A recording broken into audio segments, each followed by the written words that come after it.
Hi, this is Kris Castro, and this is the Lead Upside Down podcast, where leaders are sharing how they are leading in non-traditional ways based on Jesus's leadership style. If you have any questions, go back to the trailer episode and that should answer them. But right now, grab your favorite beverage and settle in. If you have any questions or comments, especially if something resonates with you, feel free to go to my website, begin2shift.com, and set up a coffee and conversation meeting, and we can chat about it in more detail. All right, enjoy. Hey, everybody, this is Kris Castro with the Lead Upside Down podcast. I have Tina Joy Cochran here as my guest. She and I figured out today that we've known each other for 15 years. We've connected and intersected and not been connected and come back and been connected. It's one of those just wonderful kind of God stories. And I invited Tina on the podcast today because I believe she is going to provide lots of great wealth and insights about leading upside down. So let me officially read Tina's bio and then we will get moving. So Tina Joy Cochran is a published author, speaker, and business coach. She is also the founder of Golden Heartland, a business community for women of faith. Her brand new podcast, Coming Home to Joy, is launching in December 2023, and it will continue her work to help women discover their God-given gifts as they learn to grow a business they can love for a lifetime. Hello, Tina. Hey, 15 years. We're not old enough to have known each other for 15 years. Let's just own that. Like we knew each other in elementary school. I'm going to say that. Well, we can say that, but we know that's not true. We know that's not true. Well, Tina, we are here to talk about leading upside down. And as you know, we always start off the podcast with 2 questions, then we take a break and we move on to the deeper discussion. And so share with the audience what lead upside down means to you and how it shows up in your life and work. So as I thought about this and I was like, okay, she's going to ask me this question. What am I going to say? What kept coming up in me as I thought about it, leading upside down is actually following instead of leading, which I thought was really fascinating. When you walk with Holy Spirit, when you walk with Jesus, it's really about following where he's leading. And then sometimes I know in my life and in my business and in my career, it's been about carving a path that others then can follow. There is nothing in me that wants to be a well-known leader and make people do what I tell them or anything like that. And the more that I lean into following Jesus and doing what he tells me to do, the more I actually get people following me and being in a position of leadership. And that is upside down and inside out, right? It's not in my work as a business coach. There are times where I'm like, the world tells you this, and I don't even like, not necessarily the world tells you this, but this is what we typically hear. And I find I do a lot of work with that's not true for you. It doesn't have to be true for you, right? I just did an episode yesterday for my podcast about marketing and how you don't have to do it like everybody else. How the most effective marketing strategy is the one you'll do that fits you, not necessarily what the guru next door is doing. And it's doing things uniquely for you is how it's shown up for me. Thank you for that. And so before we take a break, tell the audience, for those that want to learn how to lead upside down better, or those who have been doing it but just want some tips to be able to do it better, what would you suggest? The number one way to lead upside down would be to focus on building your intimacy with Jesus. Just hands down. If you want to lead, why not follow the most effective leader of all time? And if you think about it from that perspective, when you're following Jesus, you're following somebody who not only has the skills to lead, but who designed the world that you're going to lead in, knows you at a level you don't even know yourself, and knows your purpose at a level that you don't know. So the number one thing to build, if you want to lead upside down, if you want to lead at all, why not lead upside down? And you do it through a level of intimacy with Jesus that then gives you everything you need in order to do what you're called to do. Tina, I want you to dig in a little bit more to kind of take the question that I asked you and go deeper in terms of stories that are pretty impactful to showcase the journey that you've been on to lead upside down well. And I know there was a before leading upside down and an after leading upside down for you. Yeah. So take us back and walk us through that. It's funny because when you think about before leading upside down, right? And we talk about leading upside down as basically intimacy with Jesus and following Jesus. And I got into business as a way to make money when I lost some weight, and I was a weight loss coach. And that's kind of where you and I met 15 years ago when I started my business. And the fascinating thing was, it was all about the money. It was all about hustle and grind. It was all about doing all the things, and came to a place where the business wasn't growing as fast as I wanted it to. And so in my infinite wisdom, I thought, I know what I'll do. I'll pray for my clients. I'll just pray for my clients. And I honestly, the intention was nothing spiritual. It's like, well, maybe I'll try that. I have tried everything else. Maybe if I pray for these people, it will grow my business. I had no idea that what I was actually doing was opening a door to leading upside down.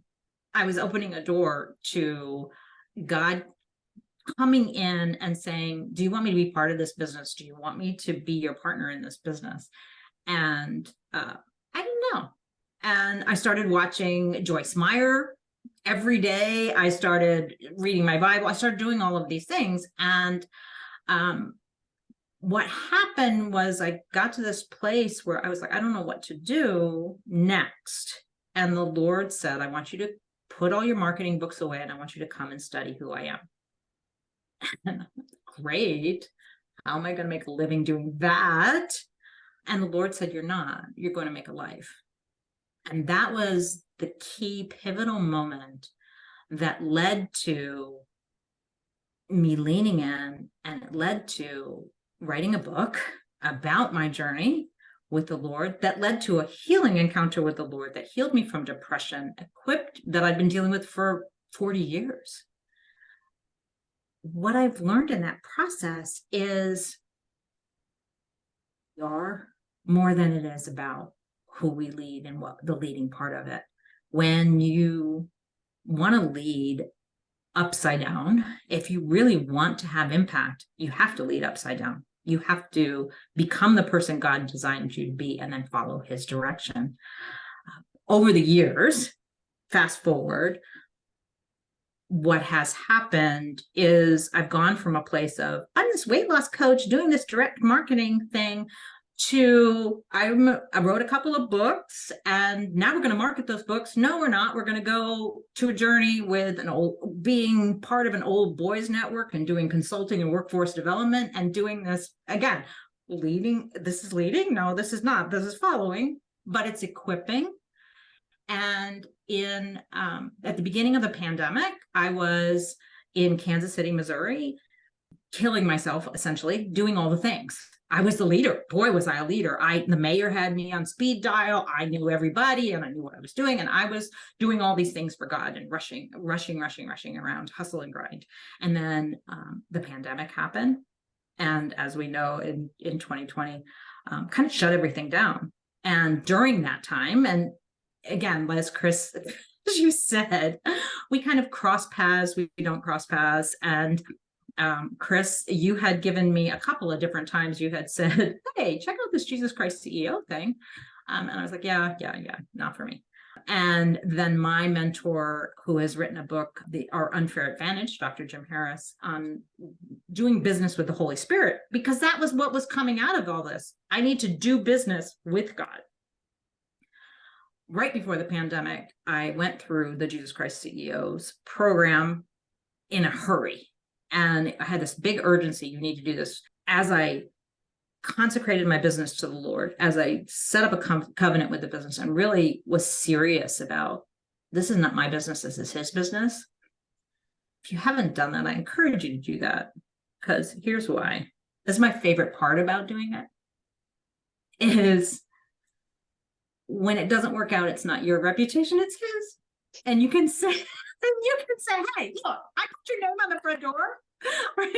And one of my favorite stories about that is I was led to buy this small office building in the suburbs of Kansas City, Missouri. Had no idea how I was going to pay for it. At that point, I had, 3 clients who were paying like $100.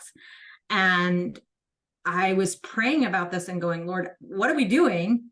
And I was doing some upgrades and pulled out a file cabinet, pulled open the bottom drawer, and there was $100 bill underneath the drawer.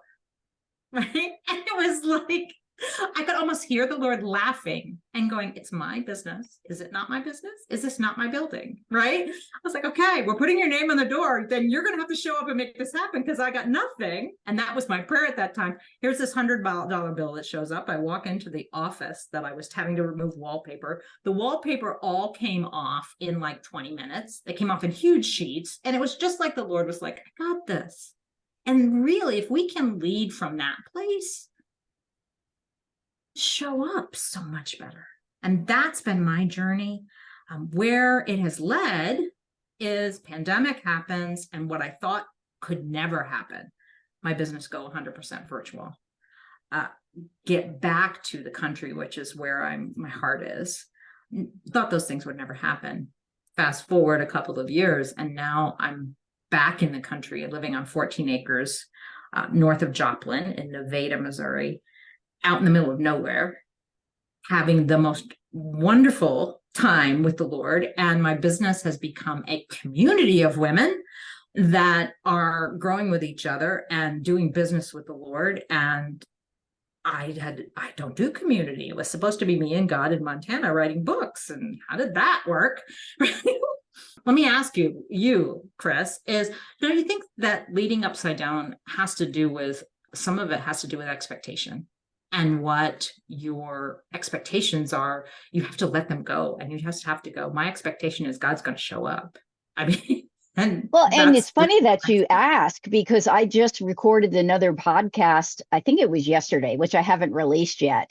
And right. One of the guests was talking about expectations, and we ended up having this great dialogue about how our expectations either interfere or support the purpose and the outcomes that we're moving towards.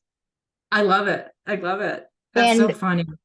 And I love what you said about it being God's reputation, not yours. It brought to mind when we were chatting a long time ago, just in terms of business in general, and how things were not working out according to our plans. Right. And how we had to surrender our expectations for Jesus's, because his timing is best. And I want things to happen yesterday. That's just who I am. It's who you are. You and I are cut from the same cloth. Oh, yeah. And we have to stop worrying about the outcomes. Like right now, I'm finishing seminary. I'm doing a whole bunch of things. I've got a lot of responsibilities. There isn't a whole lot of fruit going on. Sure. And Jesus, hi, like I'm doing all the right things. Where's the fruit? And I've got to let that go. Yeah. So your journey too. Well, and it's so true. One of the fascinating things, like I said, I moved in November of 2021, in the middle of, towards the end of the pandemic. And God kept saying, I knew I wanted this city thing was not working out for me. I had, grown up in the country and it just wasn't working out. And I knew I needed to go. And my husband kept saying, 5 years, give me 5 years and then we'll go. And in 5 months we went. And that was all the Lord's doing.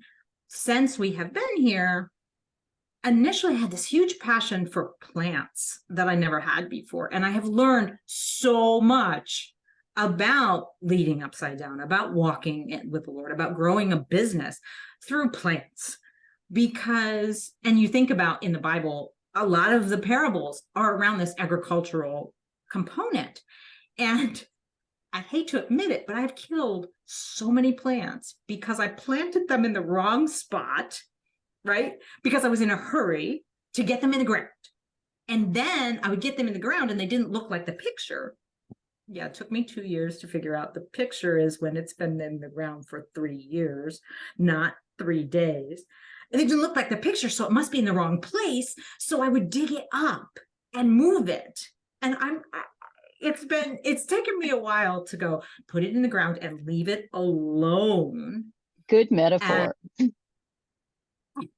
And it's so true with everything that we do. And as I've walked this journey, you talk about fruit and how we always want it faster. Well, we planted apple trees. We have to have an expectation that these apple trees will not produce fruit for multiple years before we're going to see fruit from them. And I planted flower bulbs for, lilies for the first time ever. And I planted them upside down. Just saying. So apparently, I did not know that until they never came up.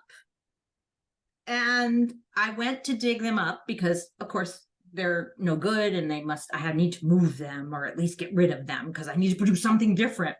Well, when I dug them up, Kris, these lilies had tried to grow upside down. And almost as I'm sharing this, I'm thinking, isn't that what we do? Right? They were buried in the dark under a whole bunch of stuff upside down. And instead of putting roots down and then pushing their leaves up, they were pushing their leaves down into the dirt. They'd actually grown, but they were pushing these, and the leaves were all white and terrible looking. I took these same bulbs, dug them up, moved them, and planted them right side up. And it was amazing how fast the things that they had been pushing in the ground turned green, started exploring. And as I'm sharing this, I'm like, isn't that what we do? It's like, okay, I need to run a business. So we grab a hold and we put ourselves in this business world, and then we push and push and push under our own strength, when if we would just flip over, essentially upside down from what the world says, and let God's light shine on us, it will grow faster and better. Okay, so I'm going to have to write a blog post about that one because that's cool. Yes, it is. I never thought about it that way until we started talking about being upside down and leading upside down. And there's something to be said about the environment, because I think a lot of times we've got the right heart, we've got the right plan, but we're in the wrong place. Oh, it's so true. And if we're not listening for the people or the place that God wants us to be in, we're going to be stunted in our growth. And I know that you and I both have experiences where we've been trying, and then we'll connect with something or someone, and it will explode a door of revelation and understanding that will allow other things to happen. It's so true. This idea of doing business with the Lord, right? When I first started this idea, when I first was like, oh, like I said, it was maybe if I pray, thinking about success, if I'm praying for my clients, I'll get more. If I do this, I will get. If I do that, and it really isn't about that. one of the phrases I learned in Jesus Christ CEO was, it's never really about the money. It's never really about the business. It's never really about me. It's always about Jesus. And that sounds great as a soundbite, but if you really absorb that and walk in that, it can be incredibly freeing, right? That the hustle and grind culture, the chasing, will drive you crazy. And that's what I see in the work that I do with women and business people now, is a lot of times we jump in here and business grows up around us. It's like, I've got this message, or I've got this thing I create, or I've got this thing I want to do, and I want to make money doing it, and I want to have a certain lifestyle, and I need money to do that. And so then we chase all these things, and we think we have to be who we're not. And sometimes I think God's looking at us and saying, if you just would be who I designed you to be, it would be a lot easier, right? If you would just plant this plant in the right place and then leave it alone and just let it grow, you will find it will be a whole different ballgame. Do you fight with the Lord? I fight with the Lord.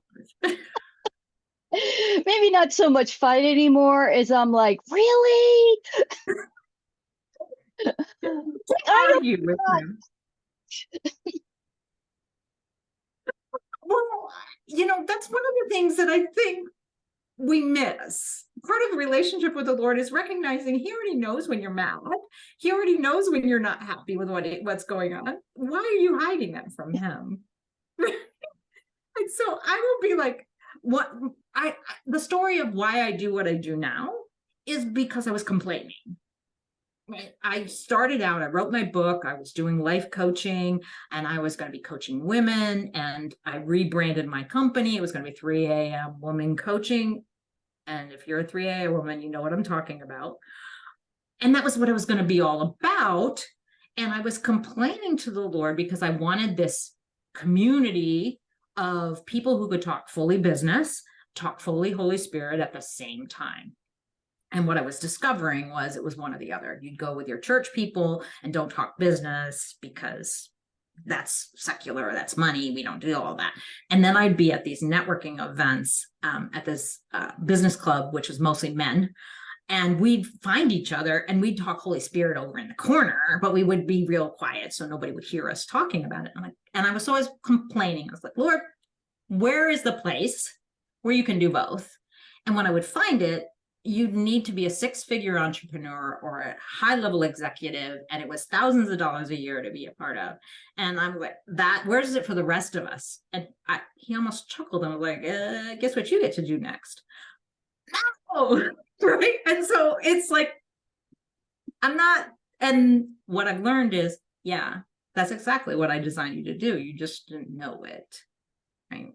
And it's learning what your part of leading upside down with the Lord is, learning what your part is and what His part is. And for me personally, in the last couple of years, the Lord's been really teaching me His part is the resources and the timeline. And He's flat out, you're not getting those. You can pretend you have those. You can pretend you have control over those, but you don't get those. Those are mine, and I will take control of those. And your part is your relationship with me and doing what I've called, basically doing what I've called you to do and being who you are. It's like, okay, but, right? Before we kind of wind things down, what keeps coming to mind that we haven't talked about yet goes back to what you said at the beginning of the podcast, which was it's God's reputation. And the question I want to ask you is, how has it been to make decisions that people don't understand and don't agree with and walk them out leading upside down? Oh, because I think that our audience needs to know that, because when you lead upside down, it doesn't mean that people are going to be happy about it. Oh, no. I mean, you will have people that will be happy about it, maybe, but you will also have people who will not understand it. And it does not make sense. In fact, especially in the business world, a lot of what happens in the business world, what we're asked to do is completely counter to what is typically seen in the business world. And it doesn't make sense. And it can be scary. And I think that's why the relationship with the Lord needs to be paramount in this. Because when you have to step back and allow for the opportunity for it to all blow up in your face and trust the Lord in that, then it can look like something you didn't think it could look like, right? I mean, if you told me that I was going to be doing what I was doing now, I'm like, no, business coach specializing in marketing. No, I don't do marketing, right? I hate marketing. And it is unlike anything that you've expected. And people look at you, if you start looking at what people think and start thinking about, well, does it look like anything else? And it should look like this. You can get yourself so tangled that you get stuck. Do you have a relationship story, without naming any names, that proved challenging in terms of leading upside down? Because I know every business owner that I've connected to in some way, shape, or form had a really great group of friends or family or people, and then they started seriously leading upside down, and it ended up affecting things around them. Yeah. And I think just a story would be great, and then we'll wrap up. Yeah. I think there's so many different stories of that. One of the things we have to do is be willing to hold all our relationships with an open hand, because sometimes the people that you travel with aren't the people you can keep on going with. And that, well, I can tell you from a business perspective, what happened when I did what the Lord said to do, move into shifting from being a coach and an individual coaching practice to a business community for women specifically, and lead with women who are wanting to do business with God. And that's what you're focusing on. I had a client base from some things I was building in my own strength. I lost 60% of my clients in that transition, because the Lord said, this is what we're doing next. This is where we're going. And including a client who was also a pastor of the church I was attending. So, it becomes, you need to be able to let it all go. That's the bad news. The good news is, I think there's seasonality to relationships. And sometimes you have to be willing to let relationships go. And then there are seasons that the relationship you think is gone actually comes back. Hello, Kris. Haven't seen you in 10 years. Let's talk now, right? And it's a whole different journey, right? In my personal life, I've been through, my husband and I got married and got divorced and got remarried. So sometimes the relationships ebb and flow based on where the Lord has gone, but you have to just hold on to the Lord and lead in the direction He's called you to, trusting that if that relationship is for you, and if that relationship is supposed to continue, it will. So it's about how you release it too. Like Jesus always said throughout the Bible, you love your enemies, bless your enemies, right? And so we're not talking about enemies per se, relationships. Like we're just talking about people who don't get it, don't understand, and the relationship starts to separate. Yeah. Like there's just not a whole lot of commonality at that point. And it's super important that you bless people as they're detaching, that you do it in a godly way. And I'll give you an example from my own life. I had a friend super close with, super years of closeness. And then things started happening, and there were some differences of opinion and just some miscommunication. And this person decided to cut me out of her life. And Mhm. I was like, okay, like I didn't get it. I didn't understand.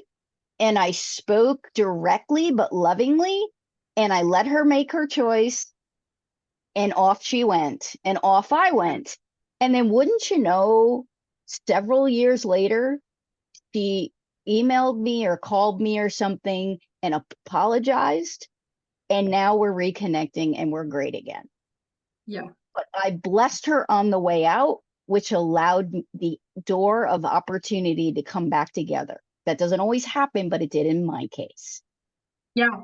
And I think you're 100% right. And I think it's part of this idea of leading upside down is that um, there is, you don't hang on to people in a way that strangles them. And at the same time, you leave the door open for them to come back. I mean, I've had that happen as you're telling that story multiple times I can think of where I've just had this happen recently where I had a person in my life who, from a business perspective, stole clients. I mean, that is heartbreaking when you're trying to build a business and somebody who you're supposed to who you're helping and you trust is stealing clients out from under you. Long story short, she's in a position right now where the Lord said, go talk to Tina again. And I was like, why is she coming back in my world? Well, she's in a place where the Lord needed her to do some things and was using me to do that. And I wasn't exactly willing at first to let her back into my world a little bit. But if I'm going to lead upside down, I have to say yes when the Lord brings people back. And I've been in the position where I was the one who wronged somebody unintentionally. And the Lord said, go apologize. And I was like, I'm not getting any business from that person anymore. Why do I need to apologize? Right? No, you go apologize and you don't know the rest of the story. Do what you're told. Yeah. So And there's always, this is so cool. and there's healthy boundaries. Like you just don't let somebody in and go back to where you were. You build trust again and you see what Exactly. happens. Exactly. So, Right. And that's what her leading from upside down allows you to do that because you're leading, like I said, you're following more than leading. If you're just leading and you're running out ahead, then you're going to maybe make that cut people off when you shouldn't, open the doors when you shouldn't. But if you're one of the boundaries is I'm hanging on to Jesus with both hands as we do this. And he says, go in this direction. Great. I'm going in this direction. You can trust that you're going to be protected to build those boundaries in a healthy way. yeah. Well, thank you so much for being a guest. I'm Oh, going to thank you open for the having me. floor and let you end however you want to end. If you want to give advice, whatever you want to share about leading upside down, how would you like to end the podcast? Oh, if I could end with one takeaway, it would be just do it. Just take the chance. It will be better than you imagined and probably happen faster than you expect. So, and if anyone wants to reach out to me, I would love to hear it. My website, goldenheartland.com, has a contact page that comes just to me. I would love to hear their experiences or your listeners' experiences of what their leading upside down means to them. Thank you for doing this podcast. It is a cool topic. I love it. Well, thank you. And I'll put all of Tina's contact information in the show notes. If you are at a place as to where you want help with your business, please get a hold of Tina. She's awesome. And so she can talk to you a little bit about what she does and the community that she's got, which may be a good fit for you, or just call her and get to know her because she's super cool. Oh. Thank you, Kris. Thanks. All right, everybody. Thanks again for watching or listening to the podcast, however you do it. And don't forget to lead upside down, and feel free to reach out to me if you ever want to schedule a coffee and conversation to dig in a little bit deeper. Take care, everybody. Bye-bye. Thanks so much for hanging out and enjoying the Lead Upside Down podcast. We hope you enjoyed it. And remember, wherever you are, you can lead upside down too, just like Jesus did. Feel free to reach out to me if you want more information or if you think I can serve you in some way. just go to my website, begin2shift.com, and click on the coffee and conversation icon and set that meeting up. Have a fantastic rest of your day.